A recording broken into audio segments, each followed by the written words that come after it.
بسم اللہ الرحمن الرحیم۔ اقوام متحدہ کے 193 رکن ملکوں میں سے 154 ارکان فلسطینی ریاست کو تسلیم کر چکے ہیں۔ 6 یورپی ممالک جن میں فرانس، بیلجیم، لکسمبرگ، مالٹا، انڈورا اور مناکو شامل ہیں، فلسطین ریاست کو تسلیم کرنے والے ان ملکوں کا حصہ ہیں جنہوں نے پیر کے روز اقوام متحدہ میں اپنے بیانات میں اس امر کا اعلان کیا ہے، جبکہ ایک روز قبل اتوار کو برطانیہ، کینیڈا، آسٹریلیا اور پرتگال نے فلسطینی ریاست کو تسلیم کیا تھا۔ اب اس لمبی فہرست میں جہاں روس اور عرب ممالک کے علاوہ تمام افریقی اور لاطینی امریکہ کے ملک شامل ہیں، وہیں ایشیائی ممالک کی غالب اکثریت فلسطین کو پہلے سے تسلیم کر چکے ہیں۔ الجیریا پہلا ملک ہے جس نے فلسطینی ریاست کو 15 نومبر 1988 کو سب سے پہلے تسلیم کیا۔ پھر اگلے چند ہفتوں میں درجنوں ملکوں نے الجیریا کی پیروی کرتے ہوئے فلسطینی ریاست کو تسلیم کیا۔ اسی طرح 2010 کے اواخر اور 2011 کے آغاز میں فلسطینی ریاست کو تسلیم کرنے کی ایک نئی لہر چلی، جبکہ 7 اکتوبر 2023 سے غزہ میں شروع ہونے والی جنگ کے بعد اب تک 13 مزید ملکوں نے فلسطینی ریاست کو تسلیم کیا ہے۔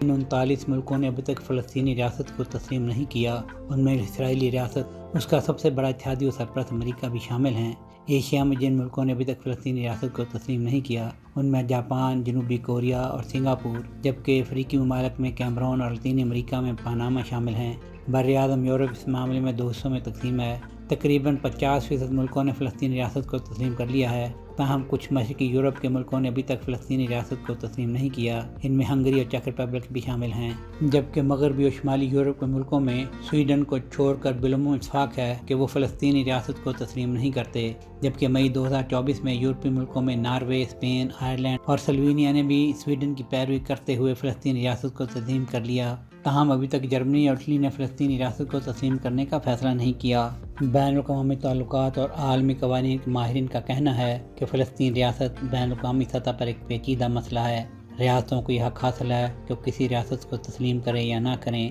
فلسطینی ریاست کو تسلیم کرنے کا مطلب یہ ہے کہ مغربی کنارے میں فلسطینی اتھارٹی ان سب چیزوں پر کنٹرول رکھے جو تسلیم کرنے کی فہرست میں شامل ہیں، تاہم کسی ریاست کو تسلیم کیے جانے کا قطعاً یہ مطلب نہیں ہے کہ وہ ریاست قائم ہو گئی ہے، اور نہ ہی کسی ریاست کو تسلیم نہ کرنے کا یہ مطلب ہے کہ وہ ریاست وجود ہی نہیں رکھتی۔ اگرچہ کسی ریاست کو تسلیم کرنے کے علامتی طور پر بعض نمایاں اثرات ہوتے ہیں، سیاسی اعتبار سے ریاست کا وزن بڑھ جاتا ہے۔ ماہرین کا کہنا تھا کہ فلسطین وہ تمام ضرورت پوری کرتا ہے جو کہ ریاست کے لیے ہو سکتی ہیں۔ ماہرین نے صدر ٹرمپ اور ان کے ہم خیالوں سے اتفاق کیا کہ فلسطین ریاست کو تسلیم کرنے والی اکثر آبادیں علامتی ہیں، تاہم یہ علامتی طور پر بھی تسلیم کیا جانا کسی گیم چینجر سے کم نہیں، کیونکہ فلسطینی ریاست کو تسلیم کیے جانے کا مطلب یہ ہے کہ آپ نے مسئلے کے 2 ریاستی حل اور فلسطینی اور اسرائیلی ریاستوں کو برابر تسلیم کر لیا ہے، اور اب بین الاقوامی قانون کے تحت ان دونوں ریاستوں کو ایک ہی طرح سے دیکھا جانا چاہیے۔ سہیل شہریار، پاک ترک نیوز۔